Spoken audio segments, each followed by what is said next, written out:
Welcome back. You're watching WION World is One. This is World DNA, the show that gets you ahead of the rest. I'm Shivan Channo. And I'm Jyotsna Kumar. On the World DNA today, just hours after Ukraine won fresh military support from its Western allies, Russia launched a ballistic missile attack on Kiev. A series of explosions were heard in the Ukrainian capital, and the strikes came after Russian President Vladimir Putin warned Moscow would respond to Ukrainian attacks with retaliatory strikes several times more powerful, signaling a further escalation in the war. Where does it go from here? We'll talk about that on the show. Also on World DNA, the United States has intensified its military campaign against Iran with a fresh wave of strikes another day on end, even as President Donald Trump insists a deal with Tehran remains possible even now. President Donald Trump has warned of more attacks to come on Iran, as Tehran says that at least 25 people have been killed and warns any Gulf nation aiding the US would be viewed as an active participant in this conflict. There's lots more to delve into. Let's start with the headlines first. This is World DNA.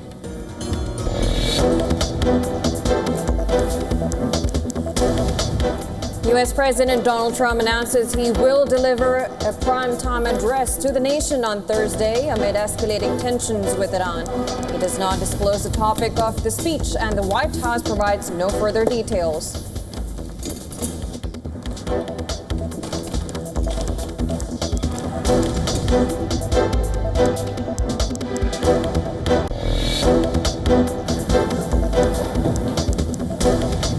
UAE says Iran struck its tankers Mombasa and Al Bayya with cruise missiles in the Hormuz Strait, killing one Indian crew member and injuring 8. UAE condemns the attack as a breach of international law amid escalating US-Iran tensions.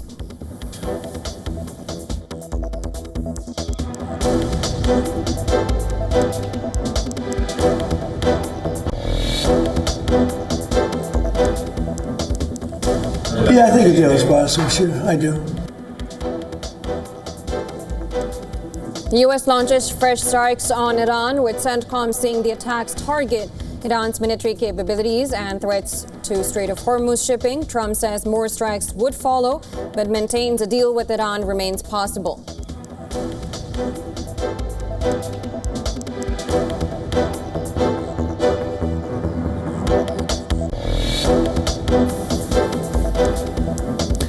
Iranian Foreign Minister mocks Donald Trump's plan to impose charges on the Strait of Hormuz cargo, suggesting a lower rate than Trump's proposed 20% and saying that Iran should instead be compensated as the guardian of the waterway.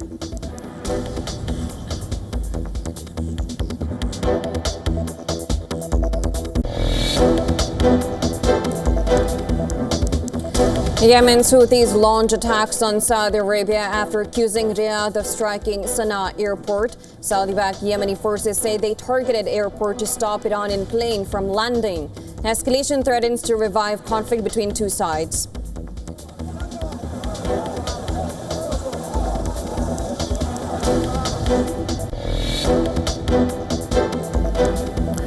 Kiev mayor says explosions rock Ukrainian capital after Russia launches ballistic missile attack, prompting air defenses to respond.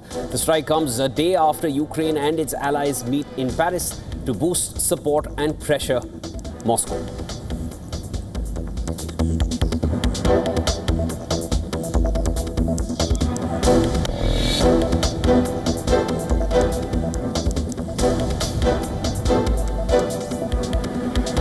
India launches its official campaign for a non-permanent UNSC seat for 2028-29. External Affairs Minister S. Jaishankar unveils Shanti theme at the UN headquarters. India will compete with Tajikistan for Asia-Pacific seat.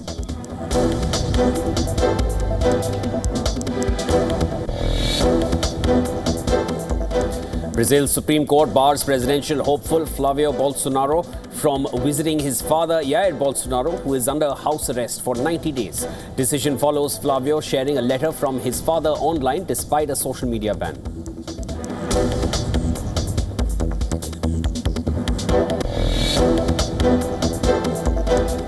California and 11 other U.S. states are suing to block Paramount's proposed $110 billion acquisition of Warner Bros.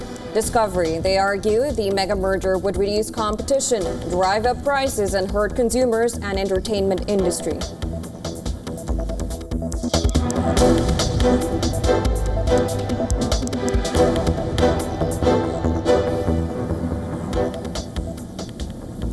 top story in World DNA, U.S. military launched a third consecutive night of strikes against Iran, even as President Trump claimed a deal with Iran was still possible.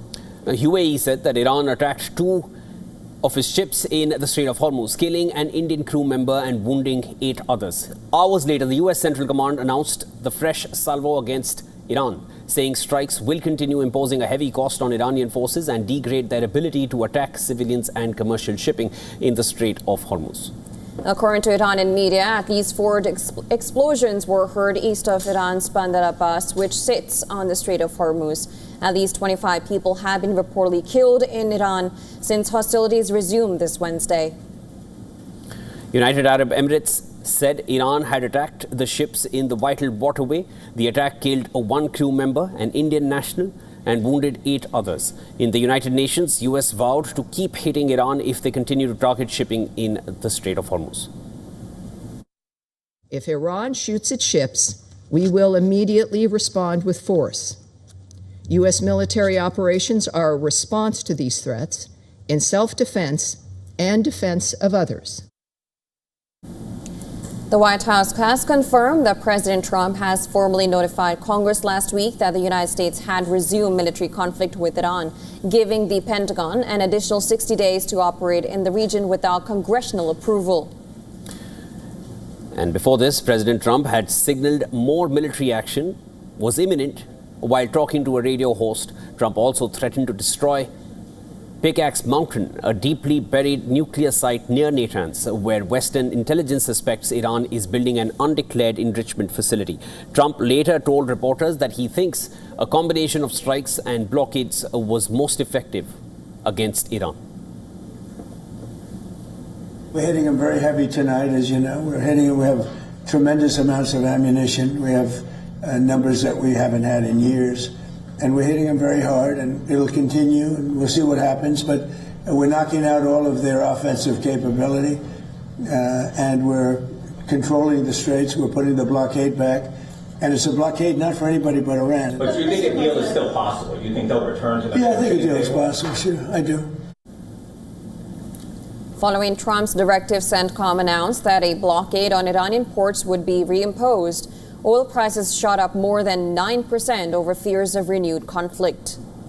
Now, on Truth Social, Trump declared that U.S. would be known as the guardian of the Hormuz Strait and even announced a 20% fee on all cargo transported through the strategic waterway. Iranian Foreign Minister Abbas Araghchi mocked the proposal, saying Iran would charge a lower rate. Now, he wrote on X, and I'm quoting here, "POTUS is absolutely right. Whoever provides secure and safe passage of commercial vessels through the Strait of Hormuz should be compensated for this service. Iran has always been the guardian of the strait and will remain so forever." Now, Araghchi then added, 20% is of course too much. Meanwhile, Yemen's Iran-backed Houthis targeted Saudi Arabia. And this is hours after the rebels in Yemen accused the kingdom of attacking Sana'a airport, the biggest flare-up in years between the two sides. The Saudi-backed Yemeni government claimed responsibility for the attack on the Houthi-held airport, saying that it wanted to prevent an Iranian plane from landing.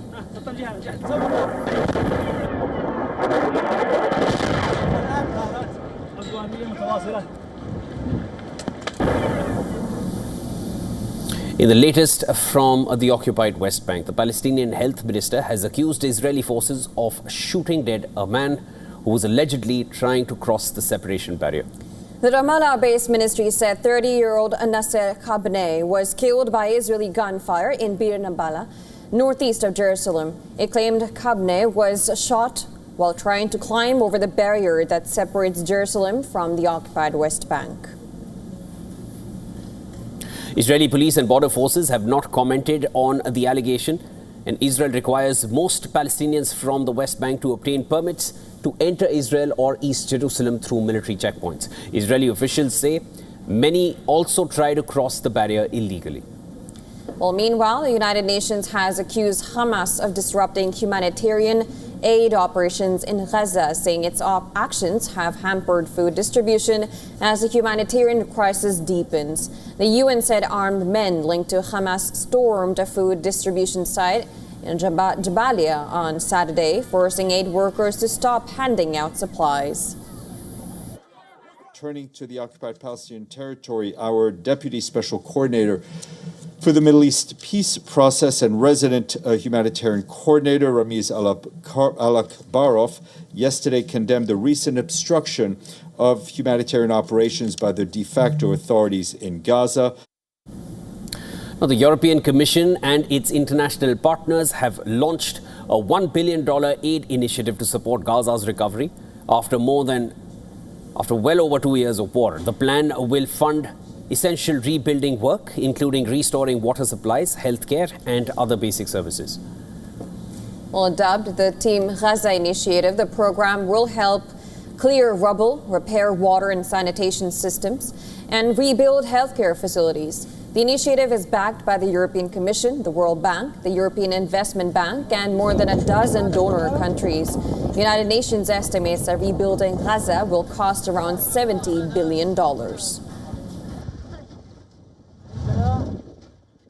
Together, we have gathered a preliminary early recovery package worth nearly €900 million to transfer in dollars $1 billion.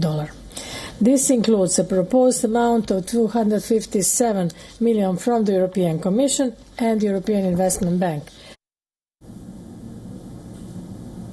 Now, Russia continues to rain projectiles on Ukraine. A series of explosions have been heard in the capital Kiev after the Ukrainian Air Force warned that several missiles were approaching. And this is after Russian President Vladimir Putin warned Ukraine that Russia would respond in kind to Kiev's long-range attacks on refineries in Russia and tankers and terminals. There have been more than 50 reported Ukrainian attacks on oil refineries and other facilities in Russia and occupied territories since the month of March.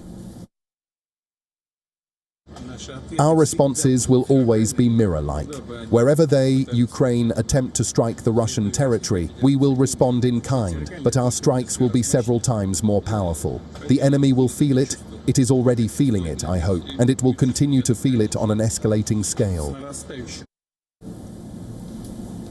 Ukraine's allies in the coalition of the willing met in Paris on Monday to step up their support and increase pressure on Moscow to end the war, which is now well into its 5th year. We are determined to continue supporting Ukraine even faster and more forcefully. This summit, this coalition, marked a turning point in accelerating and implementing the commitments made over the past few months. Macron announced that Ukraine would acquire 16 Rafale jets, the first of which would take to the skies by 2028-2029, and as well as new generation SAM-T batteries to strengthen Ukraine's air defenses, which have come under strain from repeated Russian ballistic missile strikes in recent weeks. Macron also announced the multinational force for Ukraine, which would be deployed once the fighting has ended, would hold exercises in the coming months in Ukraine's neighboring countries. The UK Prime Minister Keir Starmer said now is the time to double down to end the war, as Britain on Monday joined the European Union's $103 billion support loan for Ukraine and even introduced with the bloc a sanctions package targeting Russian cyber actors. Now Putin is on the back foot. He will try to intimidate us once again, with more talk of escalation and hybrid attacks. Well, before the summit, 9 countries, including France, the UK, announced the formation of an integrated anti-ballistic missile coalition with Ukraine. Now, the coalition, which also includes Denmark, Italy and the Netherlands, Sweden, Norway and Spain, said it recognized the growing threat posed by the ballistic missiles. Moscow, meanwhile, earlier dismissed the summit as a gathering of leaders who do not want peace, quote-unquote. The Kremlin spokesperson also labeled it as a coalition of warmongers.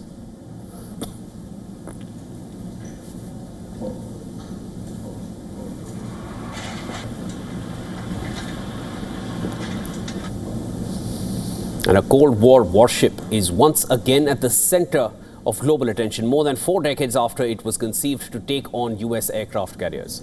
Well, Russia's guided missile cruiser Vayag is now leading Moscow's naval presence in high-profile exercises with China. while offering a powerful reminder that old warships continue to carry geopolitical weight. The Varyag is one of only a handful of Slava-class guided missile cruisers ever built. Launched back in 1983 with a 500-strong crew, the Soviet-era ship is heavily armed. Its weaponry includes highly automated dual-barreled naval cannon, 16 anti-ship missile tubes, 64 long-range surface-to-air missiles, anti-submarine warfare helicopters can be parked here as well. And designed around massive anti-ship missiles, the Slava-class cruisers earned the nickname Carrier Killer during the Cold War. These ships remain one of Russia's most heavily armed surface combatants during the latest Russia-China joint sea exercises. Varyag emerged as the centerpiece of the Russian contingent. Chinese and Russian sailors toured each other's warships before conducting live drills, air defense missions, anti-submarine operations, and coordinated maritime maneuvers. Now, Varyag represents more than a single warship. Its role in the military exercises reflects the expanding military partnership between Russia and China.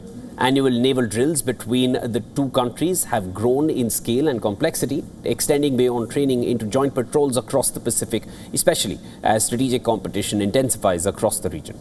Well, Russia said the drills are aimed at strengthening the strategic partnership between Moscow and Beijing, while China said the drills are aimed at jointly responding to security challenges and safeguarding regional peace and stability. Now, the drills also come around 2 months after Russia's President Vladimir Putin visited China. So Varyag may belong to another era, but it continues to project influence in one of the world's most contested maritime theaters, where military partnerships are becoming just as significant as military hardware.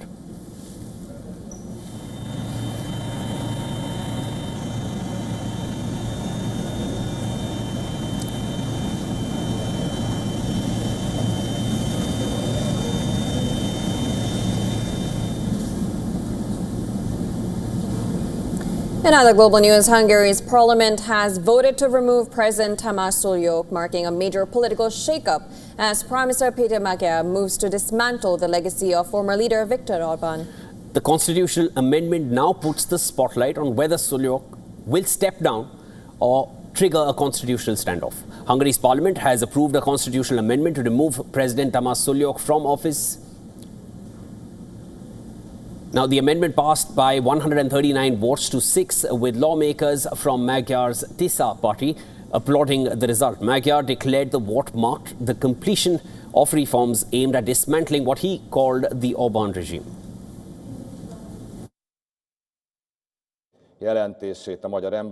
Today's amendment to the Basic Law was about several things. The mandate of the current President of the Republic will be terminated. We will return the institutions of the state, primarily the presidency, to the Hungarian people. We will set limits on power. The president now has 5 days to either resign or sign the amendment into law. And if he refuses, the government says it will begin impeachment proceedings, raising the possibility of a constitutional crisis. Sulyok has rejected the government's accusations, saying Prime Minister Magyar is making false claims to manipulate public opinion.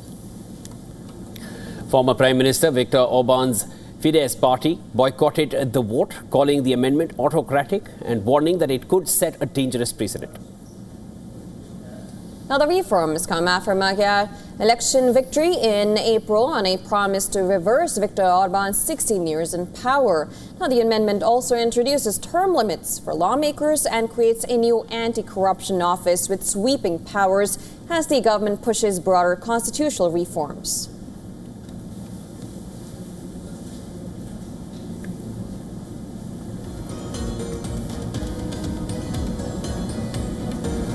And South Carolina has a new senator following the sudden death of Republican lawmaker Lindsey Graham. Governor Henry McMaster has appointed Graham's younger sister, Darlene Graham Norden, to complete the remainder of his term after President Donald Trump publicly endorsed her for the role. But Darlene Graham Norden will serve in the U.S. Senate until Graham's term expires in the month of January, following his unexpected death at the weekend at the age of Over the weekend, at the age of 71, South Carolina Republicans will hold a special primary next month, the first step to elect a senator who will begin a full 6-year term in January. As I think everyone would agree, Lindsey worked harder than anyone. He worked nonstop to make our state, country, and world better.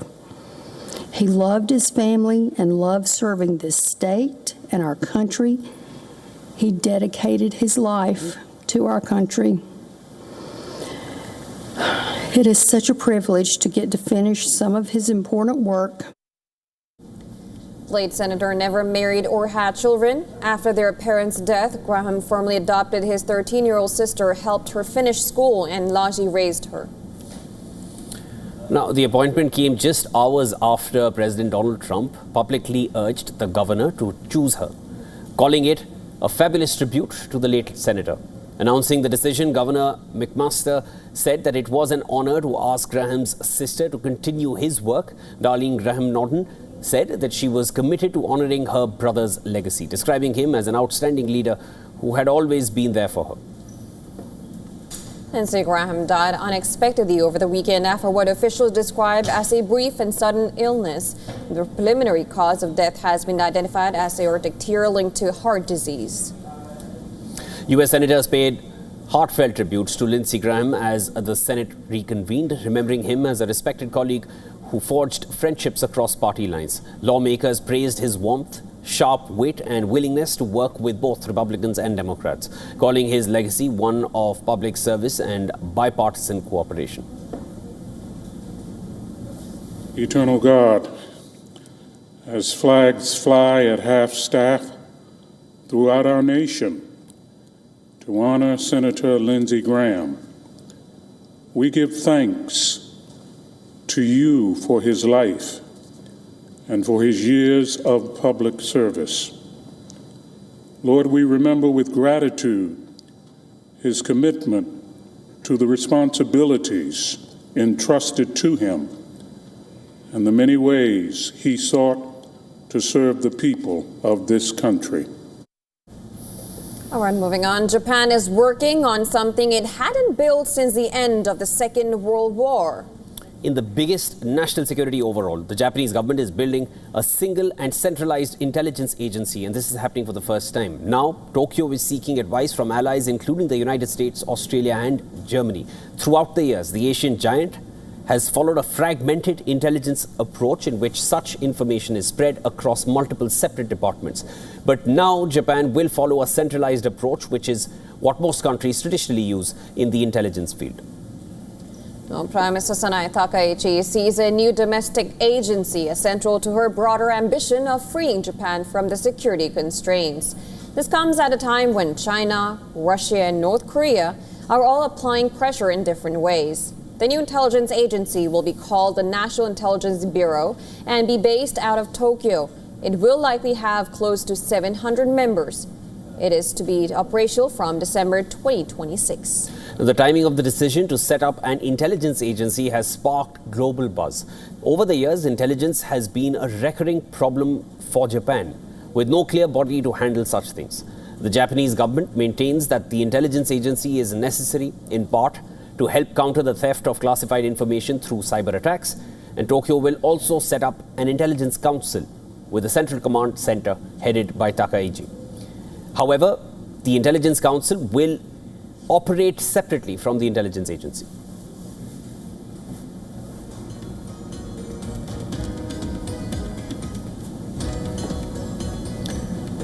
All right, this next story is about prisons, from inmates demanding special meals to criminals using drones to smuggle narcotics. Now, across the world, prisons are battling challenges that go far beyond locked cells and high walls. In New Delhi's Tihar jail, American national Matthew Van Dyke has asked a special NIA court to let him cook his own food inside prison. Arrested in March in a terror conspiracy case, Van Dyke says he cannot eat the jail's spicy, oily, and greasy meals. He wants permission for his family to provide an induction cooker cooking stove, olive oil, pasta and other essentials. Van Dijk claims he has lost 14 kgs during 3 months in judicial custody after remaining on a prolonged hunger strike. The NIA has accused Van Dijk and 6 Ukrainian nationals of illegally entering Mizoram, crossing into Myanmar and training ethnic armed groups linked to organizations targeting both India and Myanmar's military. Now, at the same time, a new report from Britain's prison inspector has revealed a very different prison crisis. Criminal gangs are increasingly using drones to deliver drugs directly into jails, fueling a thriving black market which exists even behind bars. Now, the report says inmates can order cocaine, ketamine, cannabis, steroids, and even lifestyle drugs. Smugglers exploit broken windows and even disguise drug packages as rubbish bags to avoid detection. The findings show nearly 40% of prisoners believe drugs are easy to obtain inside prison. And the report blames overcrowding, boredom, and inmates spending up to 22 hours a day locked in their cells for driving demand. Exposing how prison systems globally are struggling with challenges both inside and outside their walls. This is what has come to light. All right, and next up, before we step into a very short break, this is World DNA. We will be back. Here's a quick look at images drawing attention from around the world. Please come back.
In this rapidly changing world, is your health keeping pace?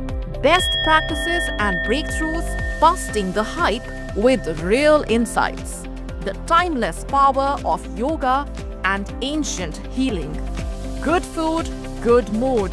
Small steps, big impact. Your health matters. Only on WION World is One. Because nothing matters more. Get the latest updates. Breaking news. Credible, clear, continuous. Experts across aisles. Diverse voices, one platform. WION World is One. Campaigns, elections, alliances, controversies, and power play. Stories that analyze global and domestic politics. A dedicated show with varied perspectives, expert take, citizens' voices, detailed ground reports, and in-depth coverage from political corridors of the world. This is Race to Power, only on WION. WION, India's global voice, the channel that brings you the biggest stories from across the world through India's lens. Now available in more than 190 countries worldwide. Because we believe that the world is one. Watch us in Africa, Europe, USA and Canada, South America, Asia Pacific, Middle East and North African regions. Also available on these digital platforms across the world. WION. World is One.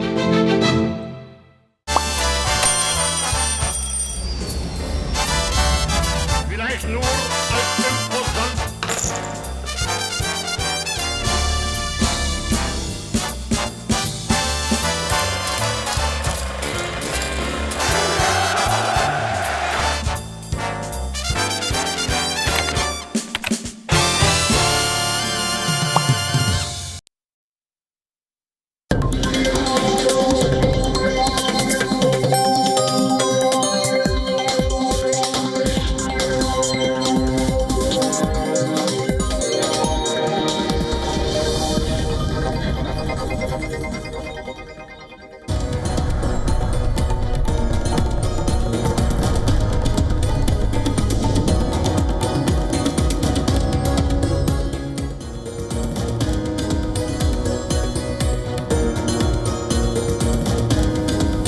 Welcome back, viewers. You're watching World DNA with Jyotsna. I'm Shivan.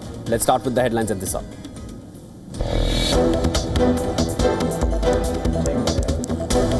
UAE says Iran struck its tankers Mombasa and Al Bayah with cruise missiles in Hormuz Strait, killing 1 Indian crew member and injuring 8. UAE condemns the attack as a breach of international law amid escalating US-Iran tensions.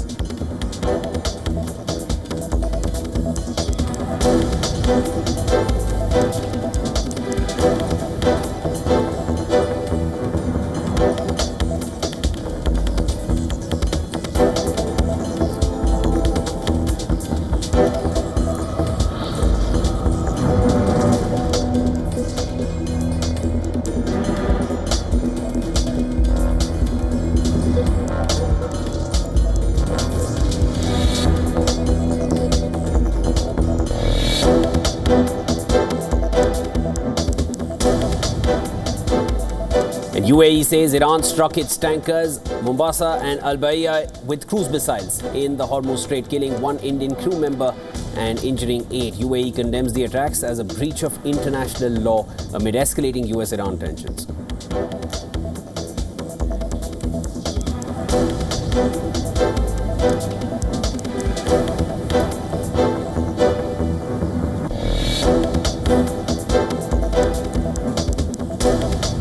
U.S. President Donald Trump announces he will deliver a primetime address to the nation on Thursday amid escalating tensions with Iran.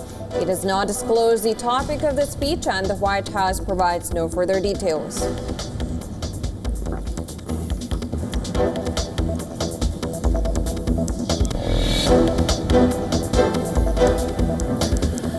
Yemen's Houthis launch attacks on Saudi Arabia after accusing Riyadh of striking Sana'a airport. Saudi-backed Yemeni forces say they targeted airport to stop Iranian plane from landing. Escalation threatens to revive conflict between the two sides.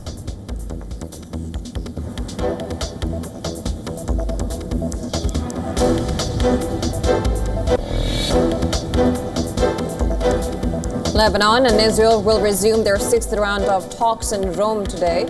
Negotiations focus on framework agreement involving Hezbollah's disarmament, Israeli withdrawal from occupied territory, and deployment of Lebanon's army in key areas.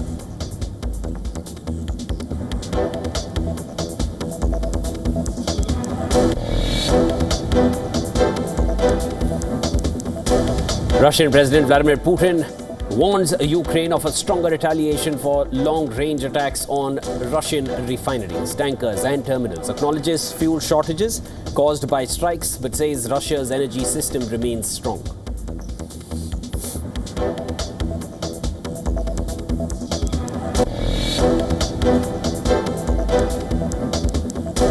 India launches its official campaign for a non-permanent UNSC seat for 2028-29. External Affairs Minister S. Jaishankar unveils Shanti theme at the UN headquarters. India will compete with Tajikistan for Asia-Pacific seat.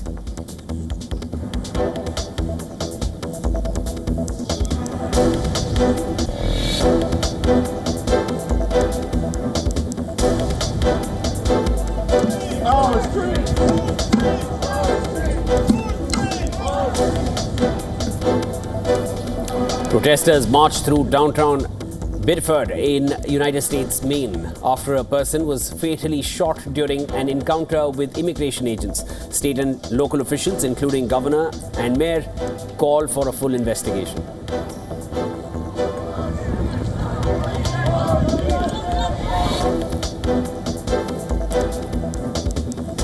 U.S. Treasury says June's federal budget deficit widened $220 billion, fueled by tariff refunds after court rulings overturned import duties. The repayments highlight the financial impact of returning previously collected tariff revenue.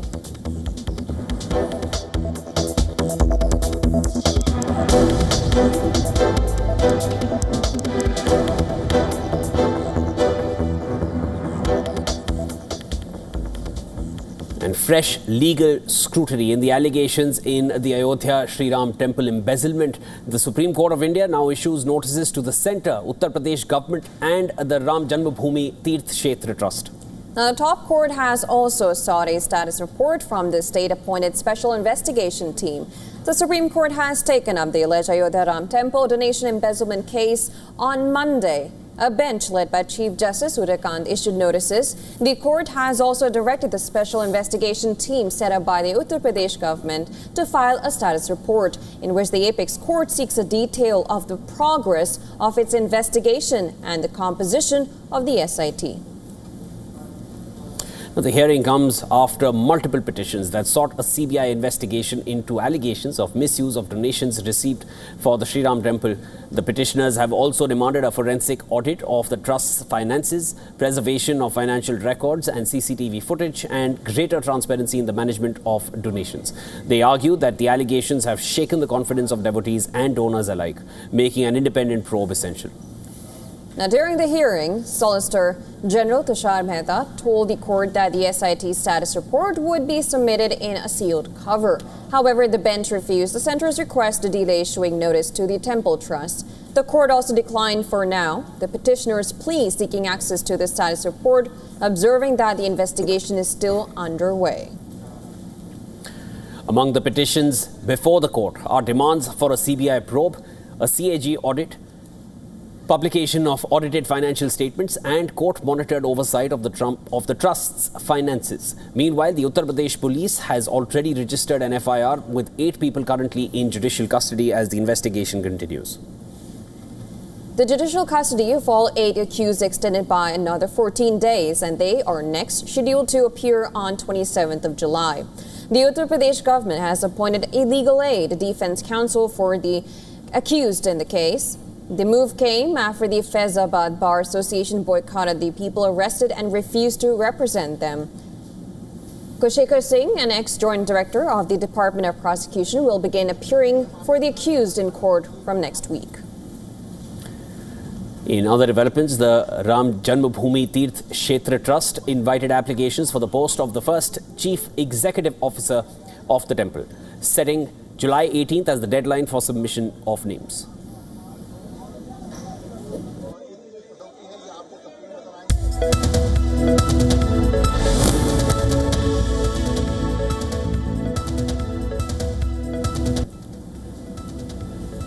In news coming in, Iran's Revolutionary Guards say they have now carried out missile and drone strikes on Bahrain. This is the latest that we're getting in. Earlier, Bahrain had urged its citizens to take shelter as a siren had sounded. Iranian state television IRIB quoted the guards as saying that several weapons support warehouses, satellite communication centers, and the residential building for U.S. forces in Bahrain have been targeted. The attack on Bahrain comes after U.S. military launched a third consecutive night of strikes against Iran. Iran has targeted U.S. bases and facilities in Gulf nations after each wave of American strikes. That's a news alert we're bringing in for you, viewers, at this hour. Iran's Revolutionary Guards say they have carried out missile and drone strikes on Bahrain. Earlier, Bahrain had urged citizens to take shelter as a siren had sounded. And now Iranian state television has quoted the guards, the IRGC, as saying that several weapons support warehouses, satellite communication centers, residential buildings for U.S. forces in Bahrain have been targeted.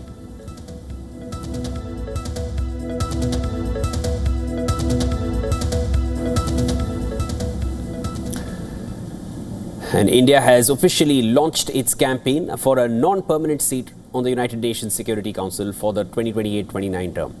While launching the campaign, External Affairs Minister S. Jaishankar had said that India will work towards a secure, peaceful and equitable world where the voice of the Global South is heard on an equal footing. He said India's approach to the United Nations is rooted in Shanti, that is peace, securing holistic advancement through norms, trust and integrity.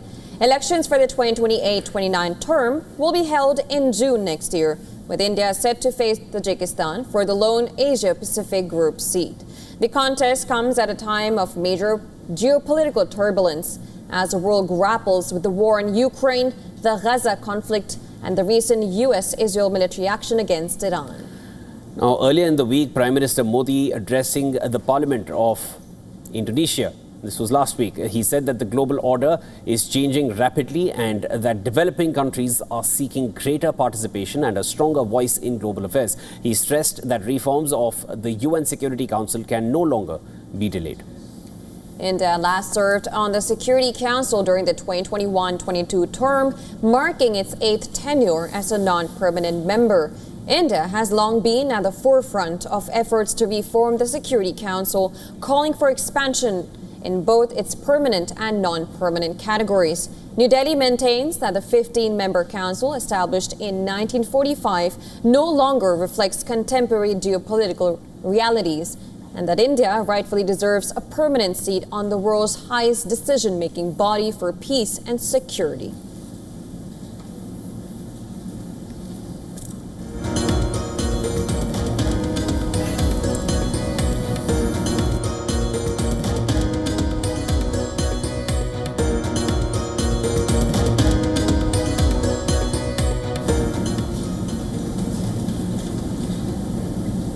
And the bodies of 15 Indian nationals who lost their lives in the tragic boat capsizing in Vietnam have been brought back to Mumbai. It will now be transported to the respective hometowns of the victims in coordination with state governments. Bodies were moved to Ho Chi Minh City first after the post-mortem examinations and were repatriated with the assistance of Indian Embassy in Vietnam. Majority of the victims are from Tamil Nadu, while 2 are from Kerala, 3 from Andhra Pradesh. The tragedy unfolded on 11th of July when a tourist speedboat carrying 36 passengers, including 32 Indian tourists, capsized off Vietnam's Phu Quoc Island. According to Vietnamese authorities, the vessel encountered rough weather, causing it to overturn. They said nearby tourist boats rushed to the scene within minutes, while rescue teams evacuated all passengers to shore. Authorities say that despite the swift response, 15 Indian tourists lost their lives in the accident. According to reports, 1 Indian national sustained critical injuries and remains hospitalized in Vietnam even now. Meanwhile, Vietnamese authorities have detained the speedboat's captain and launched an investigation into the cause of the accident.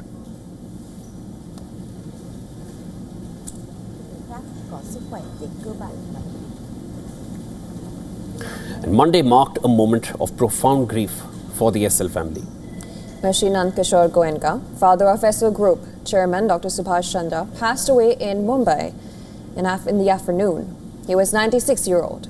Shri Goenka's passing marks the end of a long and remarkable life, leaving behind a legacy that will be remembered by family, friends, and well-wishers. Here's a report. Take a look. Born on the 28th of September 1930, Shri Nand Kishore Goenka devoted his life to public service and social causes.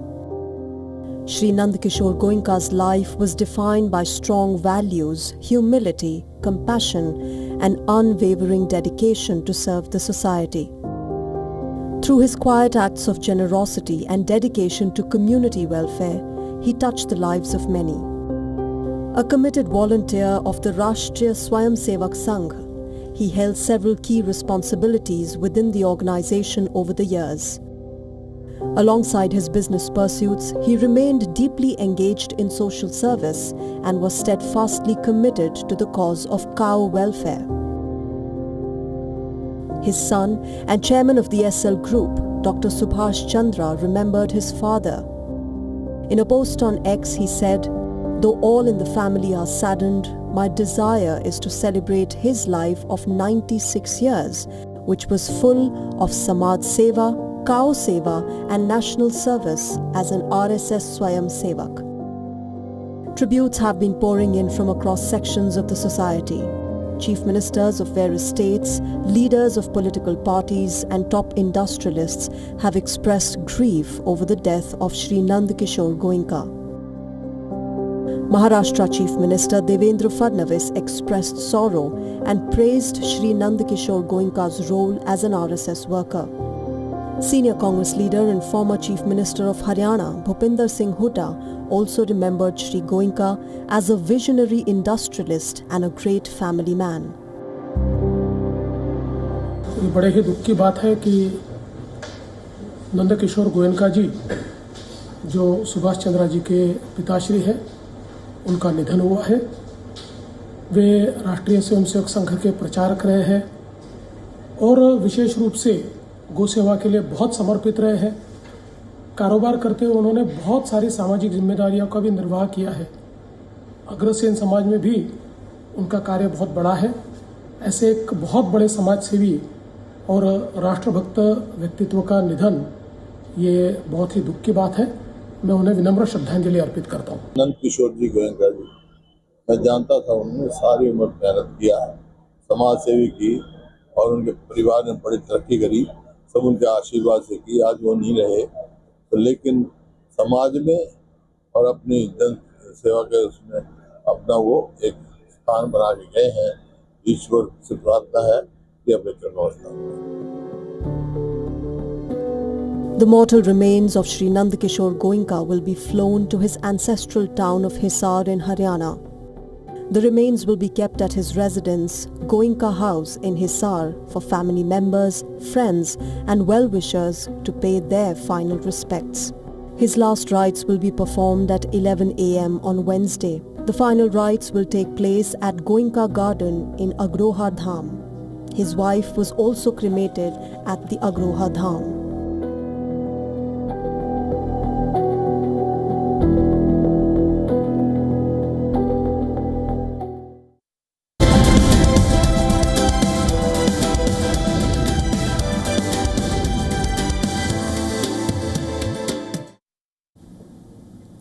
The biggest winners from the latest oil market turmoil may be the world's largest energy companies.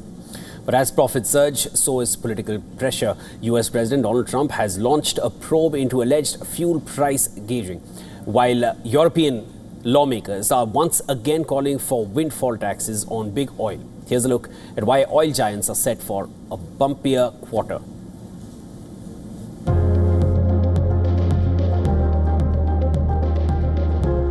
The second quarter is expected to be one of the strongest in the years for global oil majors. After the closure of the Strait of Hormuz disrupted global oil flows, Brent crude briefly climbed above $100 a barrel, pushing up crude and natural gas prices worldwide. Higher commodity prices are now expected to translate into bumper earnings for the world's largest oil companies, setting the stage for a record quarter across the energy sector.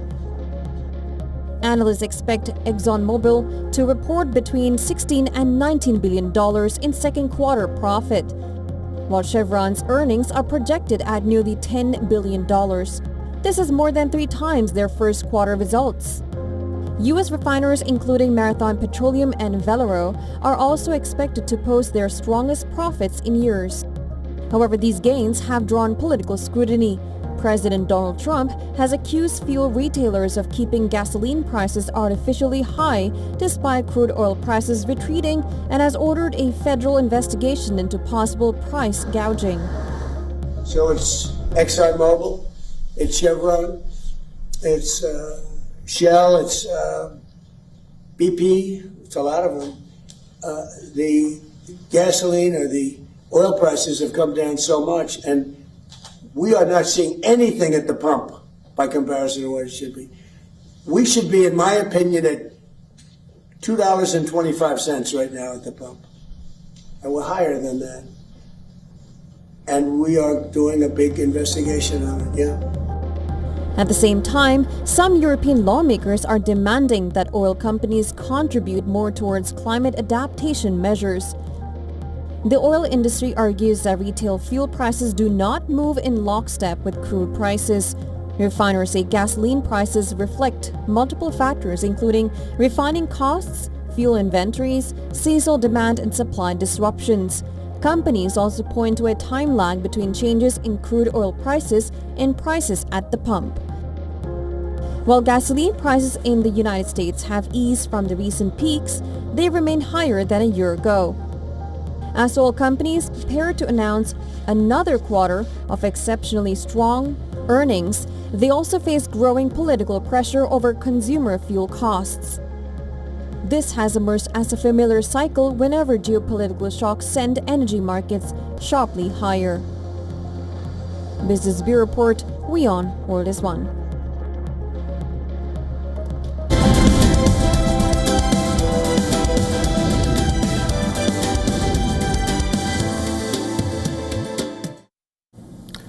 Well, the White House is preparing a new voluntary pledge to ensure the rapid expansion of AI data centers does not push up electricity bills. And as for households and businesses across the U.S., the initiative will bring together utility companies and data center developers as Washington tries to balance AI growth with affordable energy. And according to a Reuters report, the White House is expected to announce the initiative in the coming weeks, with several companies expected to sign the pledge. The participants will commit to help fund new power generation, grid upgrades, and other infrastructure needed to support the growing electricity demand from AI data centers. Now, the aim is to ensure that existing households and businesses do not end up paying for the cost of AI expansion through higher power bills. Well, the proposed commitments would also require data center developers to pay for reserved electricity capacity, even if it remains unused. The White House says these measures are designed to prevent current ratepayers from subsidizing the rapid build-out of AI infrastructure. The next phase of the initiative is expected to include electric utilities, data center developers, and governors from states leading the expansion of power infrastructure.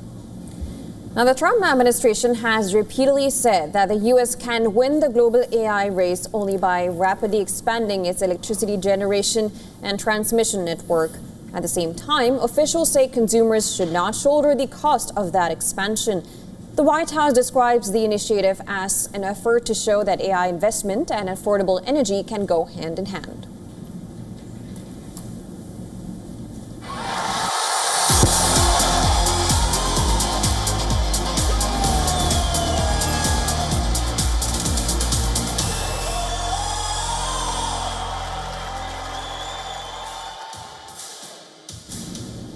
And the semi-finals of the World Cup are here. Title favorites France take on European champions Spain in Dallas. A spot in the biggest match in world football is on the line. France are chasing a place in a third straight World Cup final, and so far in the tournament they have looked the best team in the world.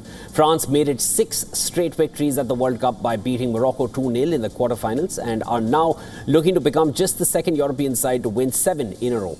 Captain Kylian Mbappe has been leading by example. By his 8 goals in North America have put him leveled with Lionel Messi in the race for the Golden Boot and even helped propel France to the semi-finals. But up next is their biggest test of the World Cup so far. Yeah, in all honesty, we aren't necessarily thinking about that because the Spanish team is an exceptional nation with a lot of individual qualities. But the goal isn't to focus on just one player in particular because it's the entire team that can cause harm. So it's not just Yamal, it's the whole team.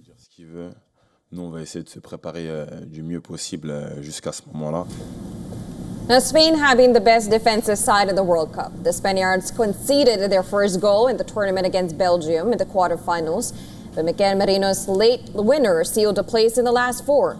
It is the best attack of the tournament against the best defense. But when it comes to the recent head-to-head record, it is Spain who have had the better of their fellow heavyweights. Spain beat France in a Euro 2024 semi-final as well as the 2025 UEFA Nations League semi-final. And in both games, Lamine Yamal stole the show. Mbappe and Yamal will once again come face-to-face, and this time at the world's biggest stage. Although Mbappe has undoubtedly enjoyed the better tournament, Yamal too has picked up 3 Player of the Match awards, and the 19-year-old has shown before that he isn't overawed by the occasion. Well, preparations are almost complete for the huge clash in Dallas. The stadium is undergoing the final preparations for what is likely to be the biggest football match ever to be held at the venue. The semi-final will mark the final football match hosted at the stadium before it returns to NFL duty for Dallas Cowboys, with its natural turf scheduled for replacement by artificial grass.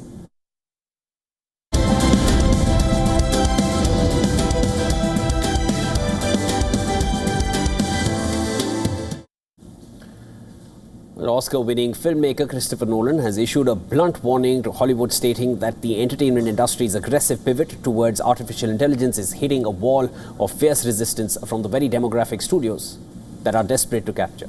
And the director, who is long known for championing film stock and physical craftsmanship over digital shortcuts, sounded the alarm on an unprecedented cultural backlash against machine-generated media by younger filmgoers. In a scathing assessment of Hollywood's current technological obsession, Nolan expressed immense skepticism regarding the longevity and audience acceptance of generative tools. In an interview, the director said, "I've never seen a more rapid wholesale dismissal of a supposedly foundational jump in technology in my lifetime. So much energy has been expended on bringing in AI, but if you look at that generation's reaction, they're utterly rejecting it. My children's judgment of AI slop has been immediate and harsh. They see it for what it is very quickly, and it's much easier for them to identify it because it grew out of an online world they know really well.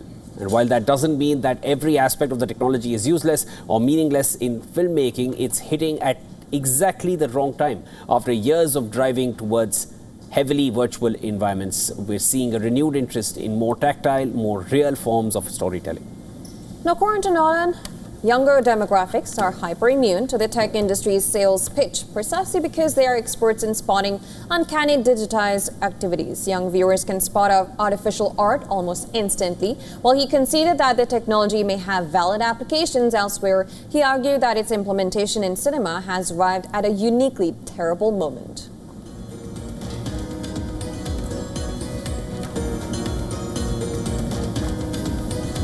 Well, that's on our World DNA for today, but news and updates will follow on the other side of a very short break. Just a reminder to our viewers in India, you can watch all 2026 FIFA World Cup matches on Z5. France will take on Spain in the semi-final of the FIFA World Cup 2026. Catch all the action live.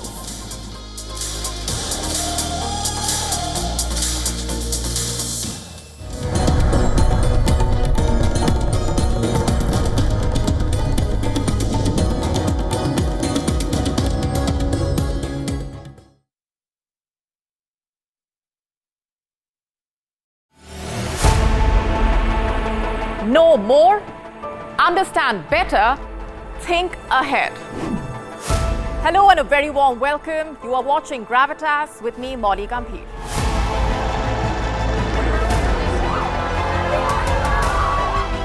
Get the facts, not the bombast. On the 26th of March, dynamic pricing, Baloch separatists, Gravitas cuts out the clutter. Gravitas keeps calm when others scream. Gravitas brings news to life.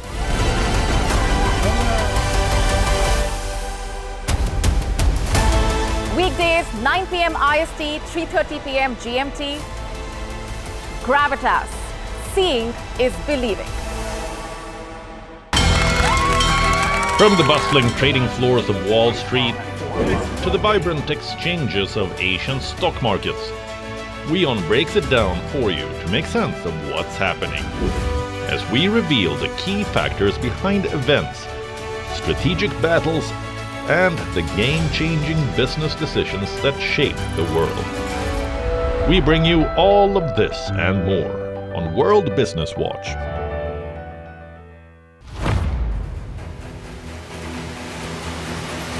Get the latest updates.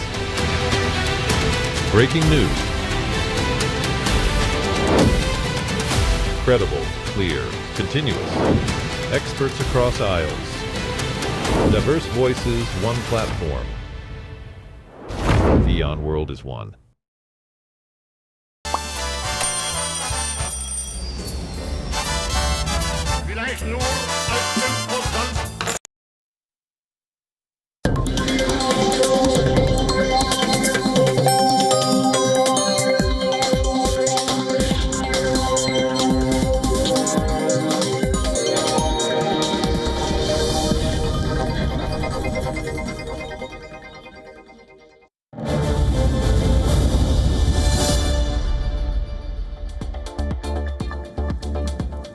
Well, thanks for staying with us. You're watching WION World is One. I'm Adya Juneja and this is Speed News. Let's start with all the stories making headlines today.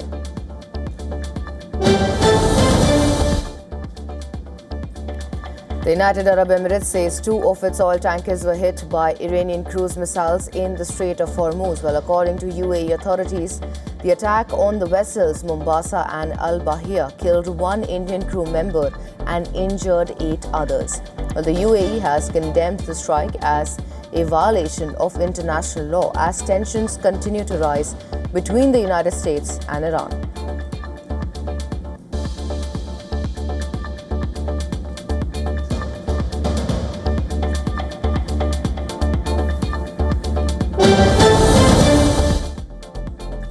The U.S. Central Command says it will resume a naval blockade of maritime traffic to and from Iranian ports beginning Tuesday. CENTCOM said the move follows an earlier blockade period between April and June, during which it claimed to have redirected more than 140 compliant vessels,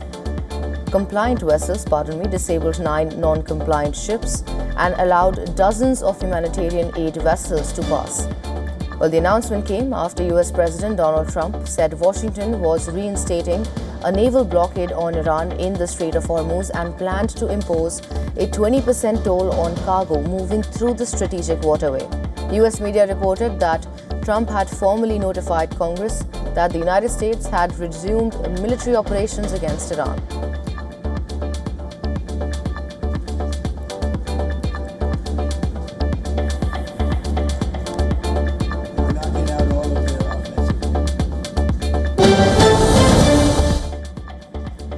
Iranian Foreign Minister Abbas Araghchi has mocked US President Donald Trump's plan to impose a 20% charge on cargo shipped through the Strait of Hormuz. Well, Araghchi suggested a lower fee would be more appropriate, saying Iran should receive compensation as the guardian of the strategic waterway. Well, his comments came after US announced plans to reinstate a naval blockade on Iranian maritime traffic, further raising tensions around the key global shipping route.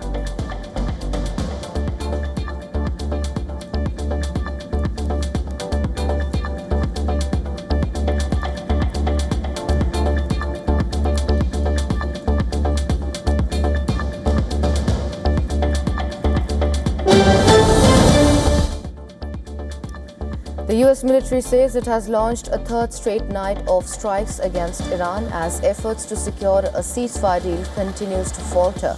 The US Central Command said the latest attacks are aimed at damaging Iranian military capabilities and curbing its ability to target civilians and commercial shipping in the Strait of Hormuz. The command said the operations began early Tuesday, marking the latest escalation in the ongoing US-Iran conflict.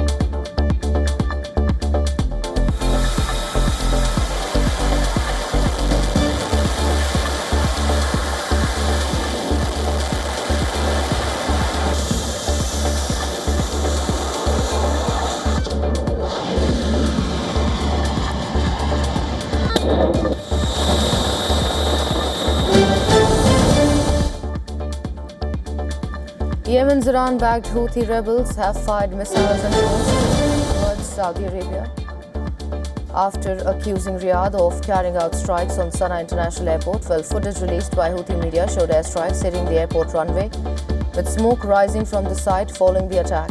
The Saudi-backed Yemeni government claimed responsibility for the strike.